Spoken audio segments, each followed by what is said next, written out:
Un saludo a todas y a todos, soy Jairo Antonio Popó Vallecilla, licenciado en Filosofía y Magíster en Ciencias de las Religiones, y hoy en este podcast vamos a seguir de la mano de Hans Küng en su libro La mujer en el cristianismo y vamos a analizar el primer capítulo que se llama La mujer en el cristianismo primitivo, y nos dice Hans Küng: a la hora de argumentar por qué en la Iglesia Católica Romana las mujeres no tienen función alguna directiva y no pueden ordenarse como sacerdotes, ni mucho menos como obispos, la principal razón aducida es que Jesús, que para los cristianos es el Cristo, no eligió él para apóstol a ninguna mujer. Ahora bien, es verdaderamente difícil, después de casi 2000 años, saber algo sobre la vida de cada día de las primeras generaciones de cristianos. Efectivamente, apenas si sabemos de su vida normal y corriente, de sus preocupaciones, miedos y alegrías diarios. Se nos hace esta pregunta: ¿cuál era el sujeto de aquella historia, de aquella primera comunidad? Historia también de mujeres. En cualquier caso, para entender la historia de la primera comunidad hay que saber tres cosas. En primer lugar, no era una historia de griegos y romanos, sino de judíos de nacimiento. Aunque dentro del ámbito cultural palestino-helenístico pudieran hablar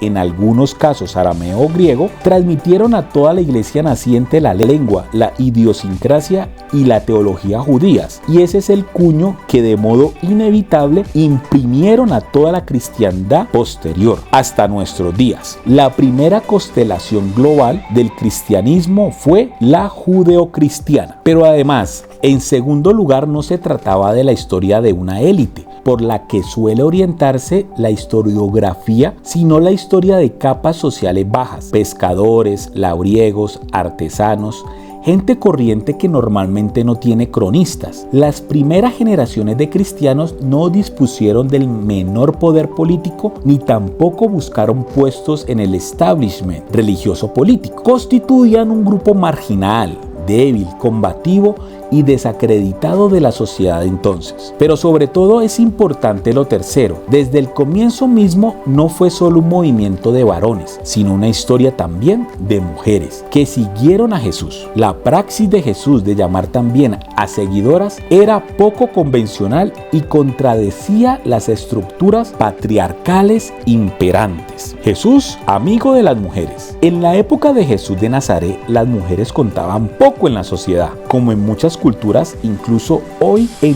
público tenían que evitar la compañía de varones. Las fuentes judías coetáneas resuman animosidad contra la mujer, la cual, según el historiador judío Josefo, es inferior al hombre en cualquier aspecto. Incluso con la mujer propia debe hablarse poco y nada en absoluto con cualquiera otra. Las mujeres vivían alejadas de la vida pública en todo lo posible. En el templo solo podían acceder hasta el atrio de las mujeres, y en lo referente a las obligaciones de la oración estaban equiparadas a los esclavos. Los evangelios, en cambio, independientemente de lo históricos que puedan ser los detalles biográficos, no tienen inconveniente alguno para hablar de relaciones de Jesús con mujeres. A juzgar por ellos, Jesús se había liberado de la praxis de marginar a la mujer. Jesús no solo no muestra desprecio a las mujeres, sino que se comporta con rara naturalidad con ellas. Él y sus discípulos van en compañía de mujeres desde Galilea hasta Jerusalén. Se menciona por sus nombres a Juana, Susana, María la madre de Santiago y José, Salomé y muchas otras mujeres, sobre todo María Magdalena. A Jesús no le es ajeno un interés personal por las mujeres. El grupo de los discípulos, que anda de un lado para otro sin bienes ni residencia fija, cuenta con el apoyo decidido de mujeres y familias simpatizantes como la de Marta y María. Es verdad, ciertamente, que para el estrecho círculo de los 12, que había de representar el pueblo de las 12 tribus del final de los tiempos, Jesús solo escogió a varones. Pero originariamente los 12 no fueron llamados apóstoles. Numéricamente los apóstoles, los enviados, con la fe en la resurrección de Jesús, forman un círculo mucho mayor, que puede incluir mujeres. Es el evangelista Lucas, más de una generación después de Jesús, el primero que identifica a los 12 y los apóstoles. Y en el círculo más amplio de seguidores de Jesús, es evidente que las mujeres tienen un papel importante. Estas discípulas además guardaron fidelidad al Maestro hasta la muerte. se mantuvieron al pie de la cruz y cuidaron su sepulcro, mientras que los 12, de los que uno había traicionado a Jesús, huyeron antes. Las expresiones de Jesús, aparentemente contrarias a la familia, hay que interpretarlas desde la lógica siguiente. Para quienes Él considera hermanos dentro de la familia de Dios, de cuantos hacen la voluntad del Padre. Las expresiones de Jesús aparentemente contrarias a la familia hay que interpretarlas desde la lógica siguiente. Para quienes Él considera hermanos dentro de la familia de Dios, de cuantos hacen la voluntad del Padre. El parentesco de sangre es secundario y la relación entre sexos pierde importancia. Pero en todo caso, el Nazareno, aunque él mismo fuera soltero, no hizo del celibato una condición para seguirle. No es posible legitimar una ley del celibato desde Jesús, como tampoco la Biblia hebrea dedica en ningún sitio alabanza alguna al celibato. Los apóstoles fueron casados y siguieron siéndolo. Pablo se presenta a sí mismo como una excepción. En cambio, la débil posición jurídica y social de la mujer en la sociedad de entonces queda claramente al descubierto con la prohibición del divorcio que Jesús predica. Este precepto es, como otros, ideal que no excluye caída y perdón. Jesús llama a Dios cariñosamente Padre, Padre mío, papaíto, pero con ello no pretendía resaltar el papel masculino. La aplicación del sustantivo padre a Dios no significa hacer diferencias sexistas en Dios mismo. Dios no puede ser tomado en exclusiva por el sexo masculino. Dios no es igual a varón. Ya en la Biblia hebrea, Dios presenta también rasgos femeninos maternales. El título de padre no es más que un símbolo patriarcal, una analogía de la realidad transhumana, transexual de Dios, origen también de todo lo femenino y maternal. De ningún modo podría utilizarse para encontrar justificación religiosa en un patriarcado social. Mujeres en el movimiento judeocristiano de Jesús. Con el estado actual de los estudios no puede ya albergarse duda alguna de que en el discipulado de Jesús y también en la cristiandad primera, las mujeres desempeñaron un papel más importante de lo que directamente se pone de manifiesto en las fuentes neotestamentarias. Y hay que agradecer sobre todo a la especialista en el Nuevo Testamento germanoamericana Elizabeth Schussler Fiorenza haber estudiado el material neotestamentario desde el punto de vista de una teología feminista. Sus investigaciones vienen a confirmar que en el primitivo movimiento judeocristiano de Jesús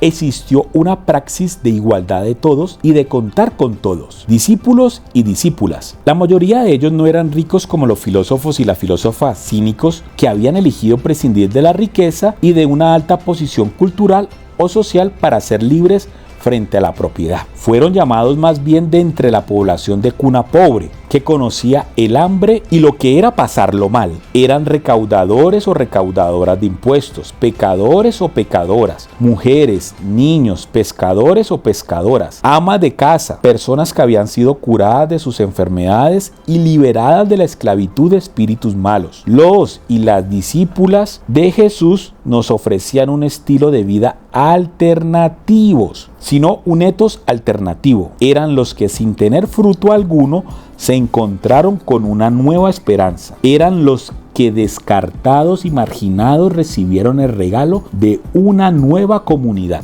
De todos modos, ¿en qué medida dentro de la primera comunidad judeocristiana las mujeres actuarán también como predicadores ambulantes carismáticas? Solo cabe hacer suposiciones. Históricamente, la respuesta positiva es tan poco verificable como la tesis de que en la expansión del movimiento de Jesús entre los no judíos y judías, las mujeres fueron determinantes. Se debería pues ser prudente al deducir de textos aislados, como por ejemplo el de la Sirofenicia de Marcos 7, 24, 30, un papel histórico de liderazgo o incluso puestos directivos de las mujeres. Lo mismo vale para el papel de María Magdalena, que sin duda debió ser la figura femenina más importante del círculo inmediato de Jesús. Pero nada de esto puede hacer perder de vista la idea importante de que la obra de Jesús hizo nacer una comunidad de seguidores en plano de igualdad, que todavía para la situación eclesial de hoy tiene algo crítico que decir. Y aunque tampoco la crítica expresa que el patriarcado fuera un elemento esencial del movimiento de Jesús, Elizabeth Schussler tiene razón cuando afirma: ninguna ni ninguno queda excluido. Todos y todas son invitados. La parábola del gran banquete inculca en los y las oyentes la idea de que el reino de Dios abarca a todos y a todas. Y advierte que quienes fueron invitados los primeros y no aceptaron la invitación quedan excluidos. No es la santidad de los elegidos, sino la salvación de todos, la visión central de Jesús. Por eso las imágenes de sus parábolas las toma también del mundo de las mujeres, y sus curaciones y exorcismos recaen en mujeres. Su anuncio de la conversión escatológica, muchos primeros serán últimos y muchos últimos serán primeros, se refiere también a las mujeres y a las estructuras patriarcales que soportan. Bueno, con esto dejamos este primer acercamiento al libro de Hans Küng, La mujer en el cristianismo, y nos vemos en el siguiente capítulo. Por favor, suscribirse al canal y compartir este material con tu tía, tu prima y tu abuelo. Sé que le interesarán. Hasta pronto.